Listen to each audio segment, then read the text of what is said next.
But the whole reason I got off on the, besides the fact that it's obviously a game I played recently, and it's interesting to talk about the tabletop game that's based on this game, which I believe is made by the same people. Oh god. X. There we go. Punch that rat. Punch that rat dead. My understanding about how this series worked is that I guess Ice Pick Lodge, it sounds like they wanted to make a play, and then when they couldn't make a play, they tried to make a tabletop game, and then when they didn't, and then they eventually decided to make a video game, and so that's how the game happened. It's apparent. Come on. Okay, how have I missed What the fuck? I really hope that the next game, I desperately hope the next version of the game has better melee combat. Like, you can't, I feel like you can't even be like, oh man, it's because you're not a real combat. Like, people talk about the Bachelor that way. It's like, oh, it's because he's just not a trained combatant. That's why he sucks at fighting. Oh man, it's a simulation of, it's bad on purpose. That excuse, the horror game, like Silent Hill excuse for combat being bad is because the Bachelor sucks at fighting. Yeah, but the Haruspex is identical, and he's clearly better at fighting. He's literally known as the Ripper. He has a reputation specifically for murdering people. The game literally opens with him fighting off a bunch of dudes, where he canonically just takes them all on at once. Like, clearly, the Haruspex is good at this, and so it's silly to use that excuse for anything besides the Bachelor. And clearly, clearly they didn't make it bad because of the Bachelor, because it's equally bad when you're not the Bachelor. Distractingly so. And like, of all things, I feel like I really should not be winning. I should not be losing knife fights against a rat. Oh, there I go. That's on me, because I'm letting myself run around with no health. I just keep hoping I'll find a bandage shop.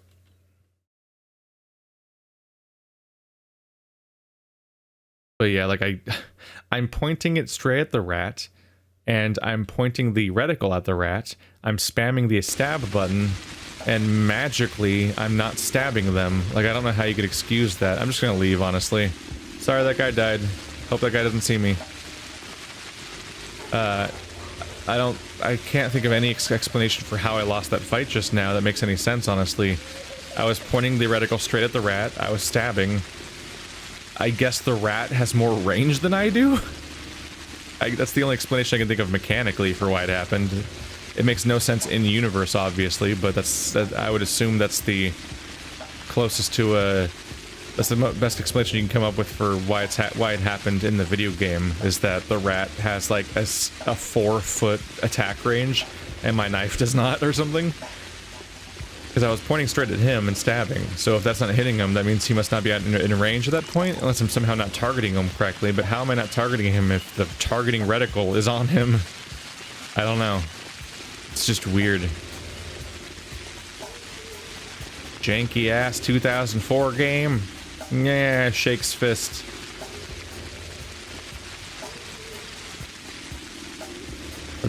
But anyway, so let's check here first real quick. Oh, no bread. I like bread. Breadfish is alright, I suppose. Should I keep stocking up things? What do I usually sell to you when I don't want any more? Oh, I sell kerosene mostly, right? A lot of the other stuff I want to hold on to. Oh yeah, I'll sell spare lockpicks, but I don't have those. I don't even have a spare knife right now. Yeah. The guys I'd killed just didn't happen to drop the knives. I guess they were on a suicide pact where if they just love their knife so much that if you kill them, they'll see their impending doom coming, and they will intentionally swallow their knife whole. And their stomachs are actually really good at digesting metal, so the knife just disintegrates instantaneously, and that's how it's gone somehow, and I can't loot it. I don't know. I kind of think about, like, I wonder how the economy of this game would change if this game had Morrowind rules, where every character has the exact items on them that you see on them, and then if you kill them, those items are on them. That system is both cool and underwhelming at times. obviously underwhelming a little bit because it's shockingly easy to get really good gear if you just find the guy who has it and kill them. And if you're not strong enough to kill them, find the guy who has the next best thing and kill them, and then kill the guy that has the best thing. Stuff like that. Because you know you'll get it if you just kill the right dude. I can see why that's a little underwhelming, maybe, but at the same time, it's really weird to kill a guy that has a knife, where knives are a resource that you can sell, and then they don't drop the knife. And they kind of pick and choose which rules they want to use at any given time, because their knives are not lootable, but their organs are. There's not a drop chance on organs, and there could have been, as weird as that sounds, because that's how MMOs work and whatnot. Like, none of these boars have livers. Who took their livers? Or tusks and whatnot. Hello. I can't pick that up. Let's drop that for now. I'll stash things. But yeah, like there could have been a drop rate on organs in this game, but there's not. There's not a drop rate there, but there's a drop rate for a number of other things. Mostly... Oh my god, I have to click this. I've been clicking for a long time, actually. So how's your guys doing? How's your day doing? But the reason why I thought of the board game, besides the fact that I just played it, was the fact that Aglaya Lilich, who is just being introduced here, the Inquisitor, she's the foreword of the instruction manual. The moment you open the instruction manual, you get this letter from Aglaya Lilich explaining the situation to some extent. And explaining she explains the situation of the town, her role as Inquisitor, and who the three doctors are, and what the sand plague is, and stuff like that. It's a little odd because she does not explain at all. I could pen these things in, I guess. It's a little odd because she doesn't exist in the game. That's weird to say, right? Aglaya Lilich, as far as I'm aware, is not in the game. She's not any of the playable characters. And she's not one of the bound, not one of the NPCs wandering around the map. She's just this weird specter that explains in the first page of the manual the kind of narrative conceit, and then is not otherwise acknowledged. She probably shows up a couple times because every card has flavor text like you expect from a trading card game, where you get a picture on top. Well, you get a title on top, then you get a picture, and then you get, after the picture is the vital text, like the category of the card. Then under that is the descriptor of how the card works. And then under that is a quote from somebody, much like the character quotes you have in this game. And that's the card, more or less. It's very standard, like very Magic the Gathering in the card layout. Here I am still talking about the board game an hour into this day. Listen, they're making me go on walks. Admittedly, I could have cut out the walk and not talked about this stuff. But, you know. Now I've already done this, so we're gonna live with it. Capella's letter. Georgi and Victor Kane were interrogated by the Inquisitor yesterday. According to Maria, you won't survive this meeting. The Inquisitor has proven too intelligent to believe the Ripper tales, and astute enough to acknowledge what kind of discovery you are set out to make. Long story short, the Kanes believe that she will have you killed as soon as you tell her what you know. As soon as you tell her you know how a panacea can be produced. I'm not sure what the logic behind this may be, but they're positive of their suspicion.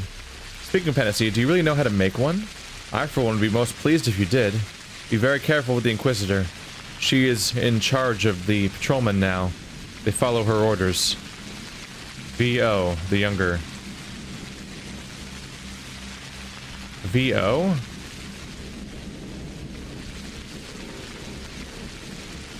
Okay, so we have a typo or a mistranslation or a mistake or something. It says Capella's letter, but it's from Vlad, the younger. Weird. They're from the same family. Maybe they're trying to be clever, like maybe the cover of the letter is implied to say it's from Capella, but it's actually from Vlad or something. Although I don't know what the point of that deception is, because they're from the same family. Yes, the Mother Superior wanted to meet you. Please do not leave her if you learn that she may be in danger. She's a very, very unhappy child, but she has a heart of gold. It is imperative she survives. The Inquisitor we'll open the termitary today, I think. I stopped here because I noticed this guy had new dialogue, I think. Have you seen any of the bird mask people nearby? Executors. They took to hiding behind masks. Fancy that. Never mind that they seem to appear on every corner. So a bird face sneaks up to you, and then what? How do you know who's hiding behind it? Maybe a friend or foe. Maybe death. Go figure. Oh, we've done this before. That's familiar territory. Yeah. The question's a little looser, so I'm not super certain, but then I hear his response. I'm like, oh, yep, we've had this whole conversation. Clothing shop. I should probably invest in armor, or the equivalent if they sell it. Repellent ankle boots. Good for avoiding infection, not for blows. I'm most interested in combat, though. The infection stuff you can avoid a lot of manually, but the combat's a thing I gotta deal with. Drapery, repellent cloak, shit. Nope, just infection items. I want combat equipment. Protects you from burns. Somewhat flameproof. May that be the worst idea? Little flame resist. Hey, medicine shop. You. I need bandages. How does none of that? How does none? Oh well. I guess we'll go about our day.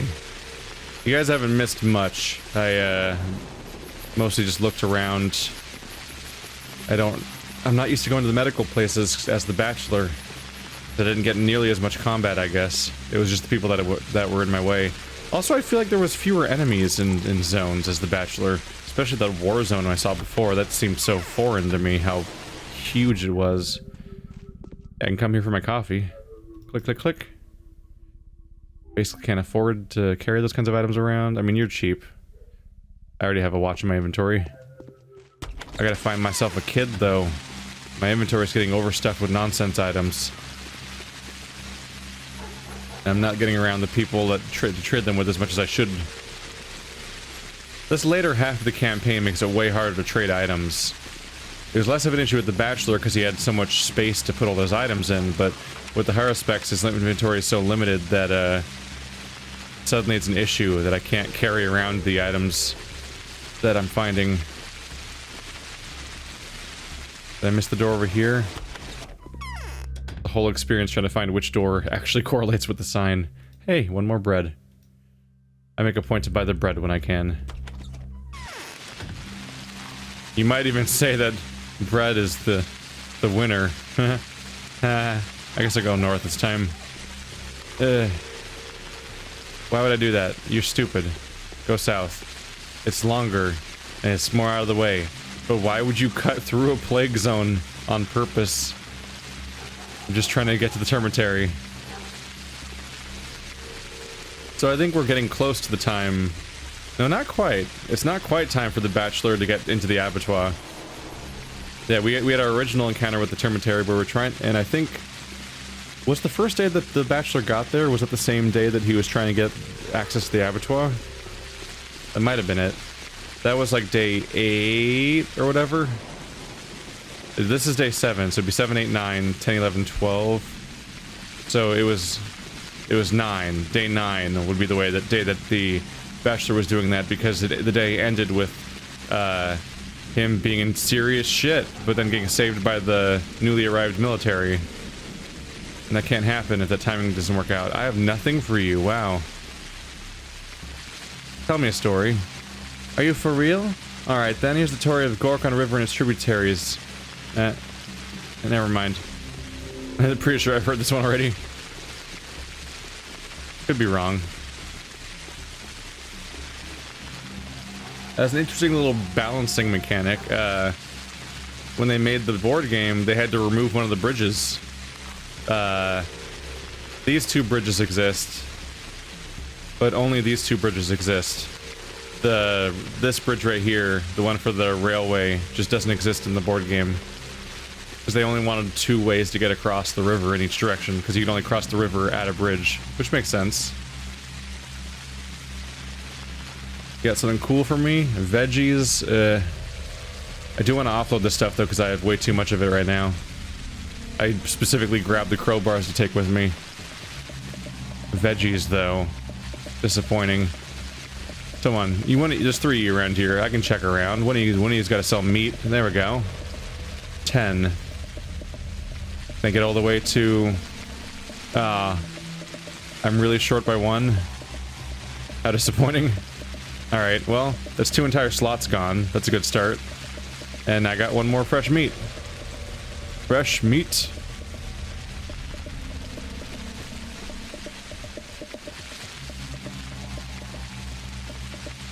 Same thing. I straight up don't think I have room in my inventory for veggies. I think my food inventory is actually maxing out, so I need to buy, like, other resource types. Sure. I'll spend the last 2 on that one just to empty out. There we go. Not bad. Not bad at all. So I could be wrong, but I don't think the Capella... Wait, no, that was a quest. I was thinking, I don't think Capella actually sent me anywhere with her letter, but she kind of did. She wants me to go to the Mother Superior, which I was going to talk to regardless, because I'm going into here to talk to the Inquisitor and the Mother Superior, but it just specifies that, yes, there's an Inquisitor quest and a Mother Superior quest today. Let's get back in there. So we're probably going here now, right? The main chamber they kept me out of before.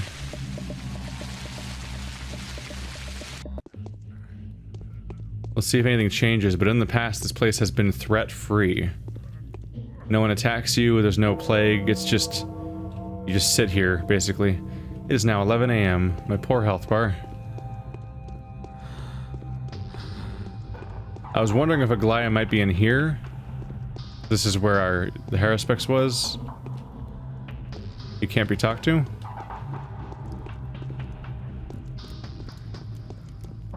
That's where the Haruspex was. He was standing next to that body, I think. So Aglaya's not here. Still haven't even met her. The level of activity of every character changes wildly. In the Bachelor campaign, characters that were standing still move around like crazy now.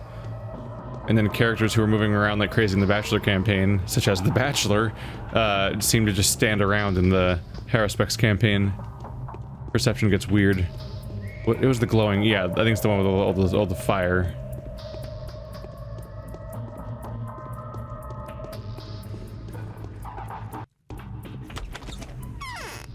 Is she in here with the... You guys aren't after me, are you? Okay, no sign of Aglaya. I'll never fall ill. Look, y'all. Here comes a warden. I'm going to test you now. Will you answer? Right, I need to talk to you and the warden and Aglaya. So we're gonna be... It's a busy area, but you should all be here, right? I'll try to do my best. Tell me, how do you call upon the Menku, the faithful of a warden kin? Well... known by their hands, for they are butchers. Known by their eyes, for they are surgeons. So you do know. Now I'm ready to speak to you. But don't cross me, or I could get very, very angry very, very quickly. I'm not going to tease you. I'll never fall ill. Uncle Burrock, we've had an extraordinary lady guest come by. Is she still here? Nope. She went to the town jail. She was so angry. She ordered to unlock the termitary. She said there was no one there to escape anyway. It's weird to say that, because there's clearly a bunch of people in here. What else did she say?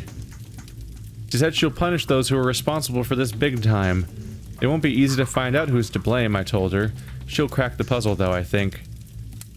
I thought everyone knew who issued the order to lock the termitary up. Well, I don't. But the guest said she would find out. She's so menacing. All I wanted was to shrink into a very, very tiny little thingy. That's how scared I was. and I'm not one that gets scared easily. It's strange she has left you here. Back to the town hall. What about you, though? When does our regular train arrive? The kin is all riled up. Won't be long before there's unrest. Why is the kin riled up? A sacrifice was made yesterday. And who do you think they used? A supreme, a boss primigenius. Went to the slab. Everything was supposed to change, yet nothing has. It means the warden is a false one. What warden? Formanoinen. It was he that opened the supreme up. But nothing happened. The plague didn't stop. Because perhaps he's simply a bad warden. Otherwise the lines would have extended. The sacred blood of the supreme would have cured the world. But no such luck. So the foreman is back? Since last night. That's when the supreme was brought in from the steppe. Right through the gorge. He was so huge. I've seen a supreme shadow for the first time in my life. And my Odongs kept saying it will be the last too. You wouldn't have to know as to how I can get to the foreman, would you, Mother Superior? I wouldn't. So what do? The worms opened a bowl up yesterday too, you know. And they claim the sacrifice has made a difference? Is that possible? It's just idle talk, I think. And it'll do them more harm than good. Perhaps you could find out what they've done. They're on the upper floor of the short block, hiding from the wrath of the kin. Is the kin angry with them? The foreman says they've messed a sacrifice up. According to him, he was cutting the supreme open and all was fine, but then they've desecrated the rite by opening a bowl up at Ragai Barrow. That made the lines that are supposed to be separate cross. Could you ask them if it's true? I'm dying to know. I'll try. What? I'm actually surprised the unrest is only taking shape now.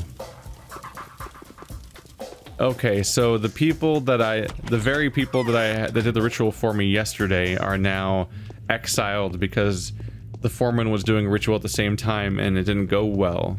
So they think that the two of them interfered with each other, the two rituals. So they're hiding in the short block, which I assume is the other door, because it's the one that's smaller.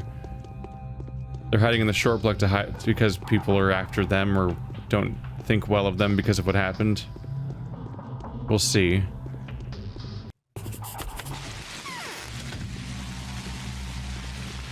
A lot of guards. They're not even doing that good of a job because I'll clearly see members of the butchers just wandering around here and there. Is it the butchers? I might be mixing up with my character models. Oh no.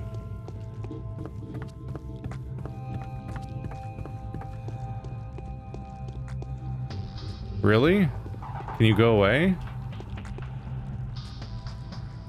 What are you, mandatory? I mean, fuck off, right? What? I've never seen mandatory infection necessarily before. That's really douchey. It's just explicitly in the way. Oh my god, it's everywhere too. Here comes you. Yes, tell me why you opened a bowl up yesterday. To fulfill what was preordained. It is not forbidden. Even children are allowed to do clay molding.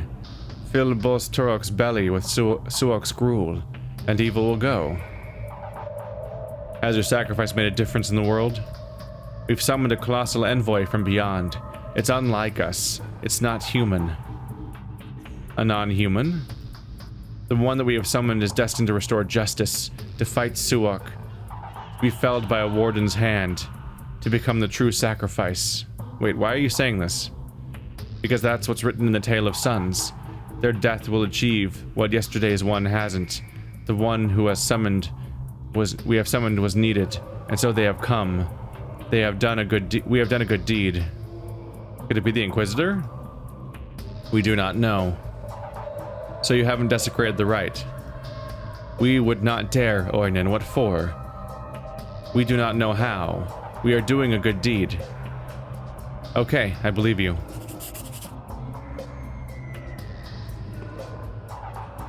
Glory to the Great Mother. The sacrifice. The frightened Dodonga are hiding in the termitary. If I can reach them, I can find out what the farce of ritual yesterday has yielded. Now I'll be able to learn why Taichik's daughter has yet to... Now I will be able to learn what Taichik's daughter has yet to say on the matter. Like, go back to Taichik is what you mean? The Inquisitor is investigating the claims of abuse of power in the town jail. I have no reason to be afraid. My conscience is clear. I'm sure my visit to the jail today will be the only one I have to make. Shit. My health's gonna be shrinking so fast now. I gotta use some of these bandages because I gotta deal with the fact that I've got like super... let's leave first before I do this. I need to deal with my level of infection. Which is frustratingly high now.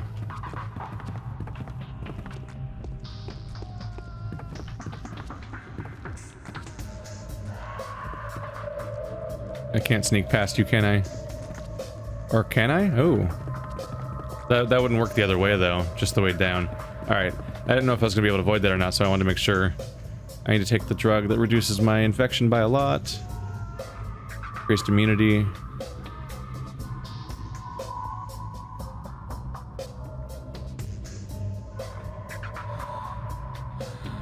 There we go. That kills my health. And my exhaustion. Great. Let's go ahead and just preemptively do one of these.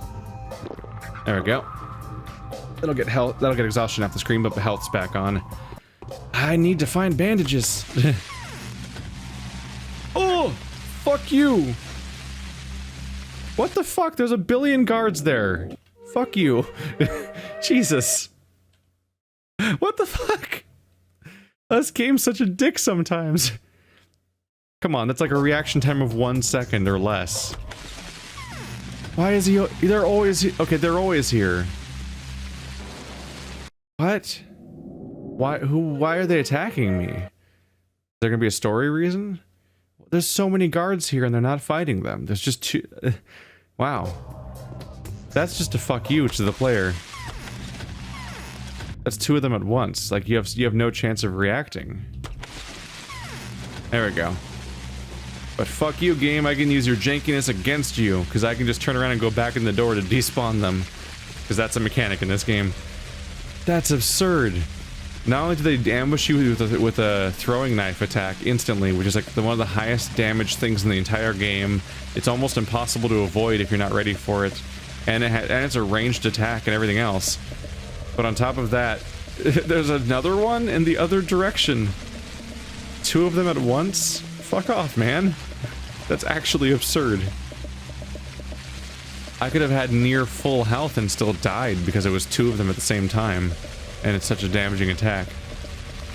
And it took me 2 deaths to even figure out what was happening. So it's like the definition of trial and error gameplay. Because I had to die, try again, come back, only to realize, oh, a second one in the other direction was also killing me. Great. That goes firmly in the territory of the kind of thing that should not be in this game. Vlad the Younger writes about the morning interrogation. Father came back from the cathedral. The Inquisitor's methods of investigation are indeed harsh. No omissions or innuendos could survive her questioning. You may want to experience this firsthand. Everyone does their best to protect themselves. Everyone tries to manipulate the facts in a manner which makes it possible to hang the responsibility onto someone else. In light of the self-serving strategies, your role in the recent events looks progressively disagreeable. The best you can do is talk to the Inquisitor yourself and explain yourself before one of your detractors does it for you. I just remembered that I was supposed to talk to Taichik. I was distracted by the whole murder thing that happened, so I'm going back without walking there. There we go. And I'll just ignore that letter when it comes in because I read it now already. So Vlad, the other letter seemed like Vlad was pretending to talking to me while pretending he was Capella, but then he sent me another letter today. I can't tell, actually. I'm not sure if that letter's supposed to be from Capella or Vlad now. It's kind of confusing. It might have been supposed to be from Capella because it even talked about Taichik, and we know that Capella likes Taichik, or Taichik's daughter. So it probably was Capella, and it being from Vlad was a typo. Because I got another letter from Vlad today. And I haven't really, nothing's been updated between us, so it doesn't make sense for him to be sending me so many separate letters. So this changeling will replace the condemned? There were no mistakes or foul play, and no attempts to perform the rite at all. So it's the foreman who's the problem. We need to hold council and let every person left here know. That's just how it is. Our warden is lousy and false. Not a warden at all. A true warden would have driven the plague away. Who knows? What? Sliding? Oh, it's over. Yesterday's sacrifice was not a mockery of the rite commonly held within the abattoir. Most likely it was the other way around. The Odong brutes of the Ragai Barrow have managed to accomplish more than the fearsome foreman Oyen. This does indeed lead us to an obvious conclusion. They, Huh.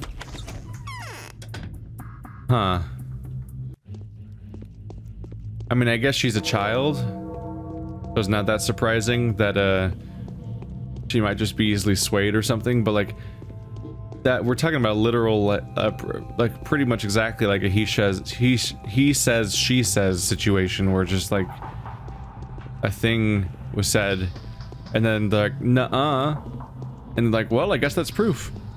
We might have to get rid of him. He's a fraud. I'm like, what? How do you know that? I'm not totally sure where that conclusion came from necessarily, but they drew it. They drew that conclusion. I'm curious. They talked about an abuse of power at the prison, and of course, at the prison is where a whole bunch of people were arrested, and I had to pay an ungodly amount of money to free them. The timeline doesn't sound right to me, though. The day the Bachelor had to spend like $30,000 or $40,000. That was a brutal day because I had to spend all that money for the. Yeah, that was the same day that the Haruspex was imprisoned and freed by the Bachelor. So no, that happened ages ago. So I guess she just heard about it and is going there. I was trying to hypothesize, like, is the Bachelor the one who freed all those people? I mean, sorry, is Aglaya the one that freed the other people? Not the Bachelor didn't, but no. I've verified via my mental maths before about what happened that, no. The day that I was imprisoned, the Haruspex was imprisoned, that's the day that all those people were also imprisoned. So that means the Haruspex didn't free them. Now we know Aglaya didn't. Well, always knew Aglaya didn't free them because Aglaya wasn't around. At that point, it has to have been. Well, it could be a number of characters. It could be Vlad the Younger, who's helpful at times. It could be a few other people, or if it's one of the main characters, it'd probably be Clara. I'm wondering if we'll ever get verification of who freed the other group of them or not. Because if we do find out, it might have been for a darker purpose. When I freed them as the Bachelor, I just freed them and they could go free. If these people are falsely imprisoned, I'll pay the fine, which was 10,000 each, which was huge. That was like a playthrough gimping move. Like, that was brutal. If I had that money for the rest of the campaign, that would have changed the trajectory of entire things in not insignificant ways. Like, that's a lot of money to just lose. Like, I look at how much money the Bachelor has, the Haruspex has. I've been running around with like 40 grand on a regular basis. I keep building up more because of all the killing built into his campaign to some extent.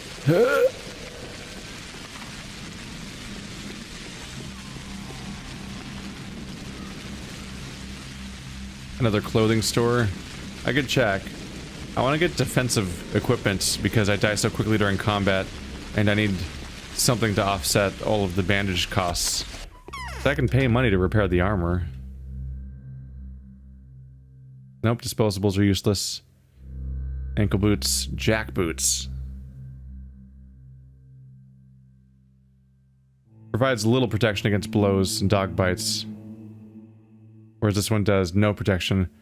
Not great, but it's something. It's 12 grand. I think that happened to some extent with the Bachelor too, as I wanted to invest in gear, and then immediately I was hit up the face with a whole bunch of costs I wasn't ready for. At least something, right? I don't know, might not be the best move. Could sell drugs. Don't have that many beta tablets. Every 4 of them is about 1,000. That's still not that many thousands, but it would hurt. It would help a little bit.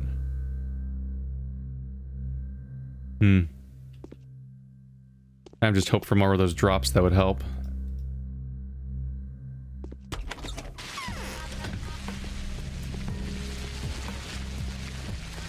Dipping a little low on my income. 26,000. Pretty sure that's still a high number for most of the Bachelor campaign.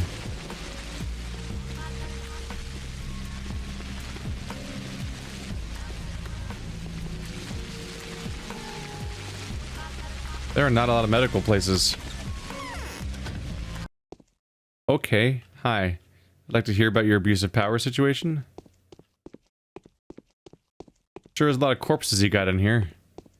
Yeah, that's the one that was full of people. That was days ago at this point. Justice and equality.